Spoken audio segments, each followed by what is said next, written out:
جو لوگ اللہ پر ایمان لائیں، کہیں کہ ہمارا رب اللہ ہے، پھر اس پر جم جائیں، ان پر فرشتوں کا نزول ہوتا ہے۔ نہ کوئی غم کرو نہ خوف، خوشیاں مناؤ جنت کی جس کا تم سے وعدہ کیا گیا تھا۔ اللہ کی ربوبیت پر اطمینان جب انسان کو ہو جاتا، میرا رب اللہ ہے، ربی اللہ، انسان کے لیے نہ کوئی کھٹکا، نہ کوئی خطرہ، نہ کوئی خوف، نہ کوئی حزن۔ جو کچھ ہو رہا ہے کس کے اذن سے ہو رہا ہے؟ اللہ کے اذن سے۔ اللہ کے اذن کے بغیر پتہ تک نہیں ہلتا۔ یہ کوئی اندھا بہرا مادہ نہیں ہے جس سے مجھے کوئی خوف ہو۔ اندھا بھینسا چلا آ رہا ہو، اس سے تو ڈرنے کا ہر انسان کو ڈرنا چاہیے، نہ معلوم کس کو ٹکر مار دے۔ لیکن نہیں، اس کائنات کو چلانے والا ایک سمیع و بصیر خدا ہے، وہ جو میرا دوست ہے، میرا ولی ہے۔ اللہ ولی الذین آمنوا یخرجہم من الظلمات الی النور۔ اللہ اہل ایمان کا ولی ہے، ساتھی ہے، پشت پناہ ہے، مددگار ہے، حمایتی ہے۔ بتائیے جسے یقین ہو جائے کہ اللہ میرا مددگار، اللہ میرا محافظ، اللہ میرا پشت پناہ، اللہ میرا حمایتی، اس کے لیے کوئی خوف ہوگا؟ اس سے کوئی ڈر ہوگا؟ میں مثال دیا کرتا ہوں ایک بہت سادہ، پنجاب کے دیہات کی۔ تو بڑا چودھری ہے اور کوئی غریب کسان ہے۔ اس غریب کسان کے جانوروں کو ہر وقت اندیشہ ہوگا چوری کا، کوئی میری بھینس کھول کر نہ لے جائے، کوئی میرا بیل کھول کر نہ لے جائے۔ لیکن جس کے بارے میں یہ سب کو معلوم ہو کہ وہ جو بڑا چودھری ہے وہ اس کا دوست ہے، اس کی بچیا کو کوئی خوف ہوگا؟ اس کی بھینس پر کوئی ہاتھ ڈالے گا؟ اسے کوئی اندیشہ ہوگا؟ نہیں۔ کیوں؟ کہ وہ بڑا چودھری، بڑا اس کا یہاں کا سردار، جاگیردار، سب کو معلوم ہے وہ میرا دوست ہے، کوئی میرے خلاف اقدام نہیں کر سکتا۔ اس دنیا میں یہ چھوٹی سی بات اگر آپ کے دلی اطمینان اور سکون کا باعث بن سکتی ہے تو ذرا تصور کیجئے۔ میں لفظ تصور استعمال کروں گا صرف اس لیے کہ اس کا ہم جس کو کہتے ہیں ادراک اور شعور کر نہیں سکتے، اگر کے ساتھ کر سکتے۔ اگر یقین ہو کہ اللہ میرا مددگار اور یقین ہو کہ اللہ ہر آن میرے ساتھ ہے، پھر کوئی خوف؟ کس کا خوف؟ کوئی شے اللہ سے بالا تر ہے؟ کوئی قوت اس سے زیادہ طاقتور ہے؟ کوئی اس کے ارادے کو بدلنے والا ہے؟ کوئی اس کی مشیت کے آڑے آنے والا ہے؟ یہی بات ہے جو حضور نے فرمائی۔ یہ ایمان کا حاصل ہے لب لباب، کہ دیکھو اچھی طرح اس بات کو ذہن نشین کر لو، اگر تمام انسان مل کر تمہیں کوئی نقصان پہنچانا چاہے نہیں پہنچا سکتے، مگر جو کچھ اللہ نے لکھ دیا ہو، اور تمام انسان مل کر تمہیں کوئی نفع پہنچانا چاہیں نہیں پہنچا سکتے، مگر وہ شے جو اللہ نے طے کر دی ہو۔ آپ پھر میں کہوں گا ذرا طاری کیجئے، اسے فرض کیجئے، اسے سوچئے۔ اگر اس حدیث پر ہمارا دل ٹھکا ہوا ہو تو کسی سے ڈر ہوگا؟ یہ مجھے نقصان نہ پہنچا دے، یہ میری رپورٹ خراب نہ کر دے، یہ میری انکریمنٹ نہ رکوا دے، یہ میرا یہ نہ بگاڑ دے، یہ میرا یہ نقصان نہ پہنچا دے۔ اس کا ڈر، اس کا ڈر، اس کا خوف، اس کی خوشامد، اس کے لیے جا کر طرح طرح سے اپنی عزت نفس کو ذلیل کروانا اس کے سامنے، یہ سب کچھ کیوں کرتا ہے انسان؟ جب سمجھتا ہے کہ اس کے ہاتھ میں میرا کوئی نفع ہے، اس کے ہاتھ میں میرے لیے کوئی ضرر ہے، یہ مجھے کوئی گزن پہنچا سکتا ہے، یہ مجھے کوئی نقصان پہنچا سکتا ہے، یہ میرا کوئی کام بنا سکتا ہے، یہ میری کوئی ضرورت پوری کر سکتا ہے، اسی کا نام شرک ہے۔ جہاں آپ نے یہ سمجھا کہ غیر اللہ کے اندر کوئی طاقت موجود ہے، وہی شرک ہے۔ بتوں سے تجھ کو امیدیں، خدا سے نومیدی، مجھے بتا تو صحیح اور کافری کیا ہے؟ شرک تو یہ ہے۔ جس پر بھی تمہیں یہ خیال ہے، کلمہ ہے یہ کلمہ سوم، لا حول ولا قوت الا باللہ، ذرا اس پر دل کو کبھی اگر آپ تصور کریں، پھر فرض کریں، دل ٹھک جائے اس پر، کوئی طاقت نہیں۔ یہی بات تھی جو شیخ عبد القادر جیلانی رحمۃ اللہ علیہ نے اپنی وصیت میں اپنے بچے سے کہی. 11ویں دینے والے ہیں، لیکن حضرت شیخ عبد القادر جیلانی کی وصیت اور تعلیمات کو کتنے لوگ ہیں کہ جانتے ہو؟ یہ جن مقامات تک پہنچے ہیں وہ کس چیز کی بدولت پہنچے؟ انہوں نے جو پیغام دیا وہ کیا تھا؟ اے میرے بچے، جس طریقے سے قرآن مجید میں حضرت لقمان کی نصیحتیں جو ہے نقل کر دی گئی ہیں، میں یہ عرض کروں گا بالفرض اگر قرآن حضرت عبد القادر جیلانی کے بعد نازل ہوا ہوتا تو شیخ عبد القادر کی یہ نصیحتیں بھی قرآن میں درج ہوتی. اتنی اونچی نصیحتیں ہیں. اے میرے بچے، اس حقیقت کو ذہن نشین کر لے، لا فاعل فی الحقیقت ولا مؤثر الا اللہ. اس کائنات میں نہ کوئی فاعل حقیقی ہے نہ مؤثر حقیقی ہے سوائے اللہ کے. کسی شے میں کوئی تاثیر نہیں اگر اللہ نہ چاہے. آگ جلا نہیں سکتی اگر اللہ نہ چاہے. پانی ڈبو نہیں سکتا اگر اللہ نہ چاہے. زہر ہلاک نہیں کر سکتا اگر اللہ نہ چاہے. کوئی چیز فائدہ نہیں پہنچا سکتی اگر اللہ نہ چاہے. تو در در پہ کیوں سر جھکاتے ہو؟ در در پر کیوں جبیں سائی کرتے ہو؟ سب کے سامنے کیوں ہاتھ پھیلاتے ہو؟ ایک اللہ سے مانگو، ایک اللہ کے سامنے زمین پر اپنی جبین رکھو. لا فاعل فی الحقیقت ولا مؤثر الا اللہ. نظر آتا ہے ہمیں کہ پانی پیاس بجھا دیتا ہے. پیاس بجھانے کی صلاحیت پانی میں نہیں ہے، اللہ کے اذن سے. کھانا بھوک مٹا دیتا ہے. بھوک مٹانے کی صلاحیت کھانے میں نہیں ہے، اذن رب میں ہے. دیکھیے یہی یقین تھا. حضرت موسیٰ علیہ السلام کا واقعہ یاد کیجئے. سامنے سمندر آ گیا ہے، قوم دیکھتی ہے پیچھے کہ گرد و غبار کا طوفان ہے. معلوم ہوا کہ فرعون اپنے لشکر سمیت آ گیا ہے. لشکر جب چلتا تھا تیز رفتاری کے ساتھ تو گرد و غبار کا جو طوفان اٹھتا تھا اس کا تصور کیجیے. اور لمحہ بلمحہ وہ قریب آ رہا ہے. پوری قوم نے کیا کہا؟ اے موسیٰ انا لمدرکون، اے موسیٰ ہم کو پکڑے گئے. قرآن مجید نے تو یہاں وہ باتیں نہیں لکھی ہیں، لیکن تورات میں یہ درج ہے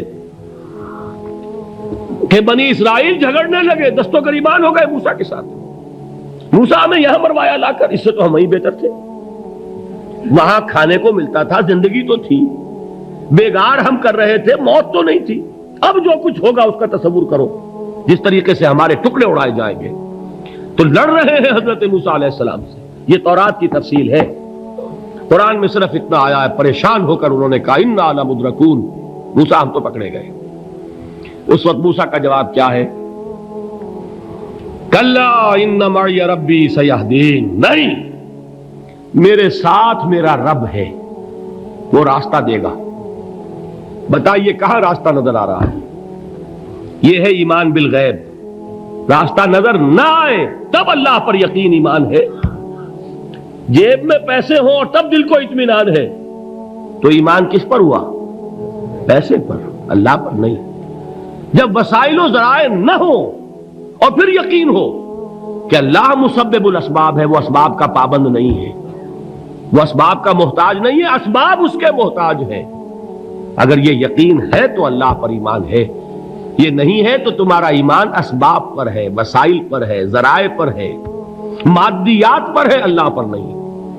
اس وقت کہاں راستہ تھا؟ کوئی راستہ تھا؟ سمندر ہے اور ادھر سے لشکر آ گیا ہے. کلا ان معی ربی سیہدین. اب دیکھیے ایمان کہہ دینا آسان ہے، ہوا معکم اینما کنتم، جہاں کہیں بھی تم ہوتے ہو اللہ تمہارے ساتھ ہوتا ہے. لیکن اس کا یقین قائم ہو جائے تو زمین و آسمان کا فرق واقع ہو جائے. یہی بات ہوئی حضور کے ساتھ. غار ہے، چھپے ہوئے ہیں محمد الرسول اللہ اور آپ کے وہ یار غار ابو بکر صدیق رضی اللہ تعالی عنہ. اقبال نے حضرت ابو بکر کی شان میں چند اشعار کہے صرف، لیکن واقعہ یہ ہے کہ بھاری بھاری نظموں پر اور قصیدوں پر بھاری ہے. طویل ترین نظمیں اور قصیدے ہوں ان پر بھاری ہے. ہمت ابو بکر کی ہمت جو ہے کشت ملت را چو ابر، جیسے بارش سے کھیتی اپجتی ہے، ابو بکر کی ہمت اور عزیمت اس امت کو اسی طرح سینچنے والی ہے۔ ثانیے اسلام و غار و بدر و قبر، وہ دوسرے تھے اسلام میں، دوسرے پہلے کون تھے؟ انا اول المومنین، حضور فرماتے ہیں سب سے پہلا ایمان لانے والا میں، دوسرے ابو بکر۔ ویسے ہمارے ہاں یہ چلتا ہے اختلاف، حضرت علی پہلے ہیں کہ حضرت ابو بکر پہلے ہیں، لیکن اس میں بڑی خوبصورت تطبیق قائم کی ہے علماء نے، اور بہت صحیح ہے۔ چار کے بارے میں فیصلہ ہی مت کرو کہ کون پہلے ہے، ان کی ایک عجیب تقسیم کر دی ہے۔ آزاد مردوں میں، بالغ مردوں میں سب سے پہلے ابو بکر، بچوں میں سب سے پہلے علی، خواتین میں سب سے پہلے خدیجہ، اور غلاموں میں سب سے پہلے زید ابن حارثہ۔ بڑی پیاری تقسیم ہے، یہ چاروں ہی پہلے ہیں، ہر ایک کے لیے اولیت ہے۔ اور واقعہ یہ ہے کہ اگر زمانی اعتبار سے تعین ہوگا تو پہلے خدیجۃ الکبریٰ آئیں گی رضی اللہ تعالی عنہ، کسی اور سے بات کرنے کی نوبت بعد میں آ سکتی ہے، پہلے تو اہلیہ محترمہ سے بات ہوئی، آتے ہی پہلی وحی ہوئی ہے، ابھی تبلیغ کا حکم نہیں تھا، کس کو بتایا واقعہ؟ ابھی اپنی نبوت کی تبلیغ کا تو حکم ہی نہیں آیا، واقعہ کس کا ہے؟ وہ خدیجہ کا ہے۔ جب کہا ہے کہ خشیت علی نفسی، مجھے اپنی جان کا اندیشہ ہے، تو کیا جواب دیا خدیجہ نے رضی اللہ تعالی عنہا؟ وہ صدیقۃ الکبریٰ ہے، صدیقات جو ہے خواتین، ان میں چوٹی پر خدیجۃ الکبریٰ ہے رضی اللہ تعالی عنہا، اور صدیق جو مرد ہیں ان میں صدیق اکبر ہے ابو بکر صدیق رضی اللہ تعالی عنہ، لیکن صدیقات میں چوٹی پر۔ جب حضور نے فرمایا خشیت علی نفسی، کیا فرمایا، کیا عرض کیا، کیسے تسلی دی؟ نہیں نہیں، اللہ آپ کو ضائع نہیں کرے گا، آپ غریبوں کے ہمدرد ہیں، آپ مساکین کے تکالیف رفع کرنے والے ہیں، آپ بیواؤں کی سرپرستی کرتے ہیں، آپ مسافروں کی خدمت کرتے ہیں، اللہ آپ کو ضائع نہیں کرے گا۔ یہ یقین ہے اس خاتون کے اندر۔ خیر وہ ایک علیحدہ بات ہو جائے گی۔ میرے دل پر حضرت خدیجہ رضی اللہ تعالی عنہ کی شخصیت کا بڑا گہرا نقش ہے، جو وہ کوئی اور ہی وقت اور موقع ہوا تو بیان ہوگا۔ بہرحال اقبال نے ایک مصرے میں جو چار اولیتیں جمع کر دی ہیں، ہمت او کشت امت را چو ابر، ثانی اسلام و غار و بدر و قبر۔ اسلام میں حضور کے بعد پہلے کون؟ ابو بکر۔ غار میں حضور کے ساتھ کون؟ ابو بکر۔ بدر کی رات اللہ کا رسول سربسجود، وہ جھاڑ، وہ گھاس پھوس کی جو جھوپڑی بنائی گئی تھی، اور وہاں تلوار ننگی لے کر پہرا دینے والا کون؟ ابو بکر۔ اور اس حجرہ عائشہ میں محمد کے بعد سب سے پہلے دفن ہونے والا کون؟ ابو بکر رضی اللہ تعالی عنہ صلی اللہ علیہ وسلم۔ وہ جو معاملہ میں سنا رہا تھا غار ثور کا، حضرت ابو بکر بھی حضور کے خیال سے لرز گئے ہیں۔ آپ کو یاد ہوگا کہ جا کر پہلے تمام جتنے سوراخ تھے انہیں بند کیا ہے، ایک سوراخ رہ گیا تھا جس کو بند کرنے کے لیے کوئی کپڑا نہیں تھا، وہاں اپنی ایڑی رکھی ہے، تب کہا ہے حضور سے تشریف لائیے، اور اپنے زانو پر حضور کو لٹایا ہے، اور وہاں کسی موذی جانور نے کاٹا ہے، حضور کی آنکھ لگ گئی تھی، اس وقت اس بل کے اندر جو بھی بچھو ہے کیا ہے واللہ عالم، اس نے کاٹا ہے، اس کی تکلیف کی وجہ سے ابو بکر کی آنکھوں سے آنسو ٹپک گئے، حضور کے چہرے مبارک پر پڑے ہیں، تو حضور جاگے ہیں، معاملہ کیا ہے؟ ایڑی نہیں ہٹائی وہاں سے، مبادا وہ جانور وہاں سے نکل کر محمد الرسول اللہ کو کوئی گزن پہنچا دے، ابو بکر کی ایڑی ہے، جس طرح چاہے کھا لے، ختم کر دے، جان نکل جائے تب کوئی آنچ آئے محمد پر تو آئے، لیکن جیتے جی نہیں۔ وہ ہے ابو بکر حضور کے خیال سے۔ اس وقت حضور نے پھر اپنا لعاب دہن لگایا ہے، اور اس سے پھر آپ کی تکلیف ختم ہوئی۔ جیسے خیبر میں حضرت علی کی آنکھ دکھ رہی تھی، اس کو جو شفا حاصل ہوئی ہے وہ بھی حضور کے لعاب دہن سے ہوئی۔ تو بہرحال اس وقت انہوں نے کہا ہے کہ اے نبی یا رسول اللہ، اگر اس وقت ان میں سے کسی نے غیر ارادی طور پر بھی اپنے قدموں کی طرف جھانک لیا تو پکڑے جائیں گے۔ کیا جواب تھا اللہ کے رسول کا؟ لا تحزن ان اللہ معنا، اللہ ہمارے ساتھ ہے، کیوں گھبراتے ہو ابو بکر؟ یہ ہے ایمان باللہ، میرا مالک اللہ، میرا رازق اللہ، میرا محافظ اللہ، میرا مددگار اللہ، میرا پشت پناہ اللہ، میرا دوست اللہ۔ یہ دوستی ہے اللہ کی جو لب لباب ہے، حاصل ہے ایمان کا، اسی کا نام ولایت ہے۔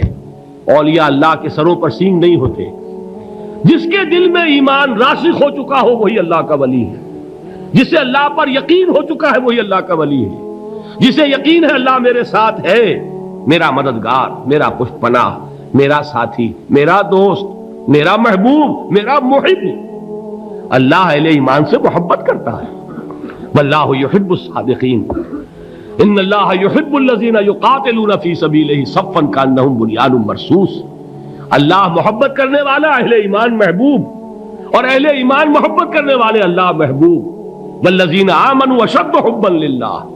آپ تصور کیجئے جسے یہ رشتہ ایمان یا رشتہ ولایت حاصل ہو جائے، الا ان اولیاء اللہ لا خوف علیہم ولا هم یحزنون، آگاہ ہو جاؤ، اللہ کے دوستوں کے لیے نہ کوئی خوف ہے نہ کوئی حزن ہے۔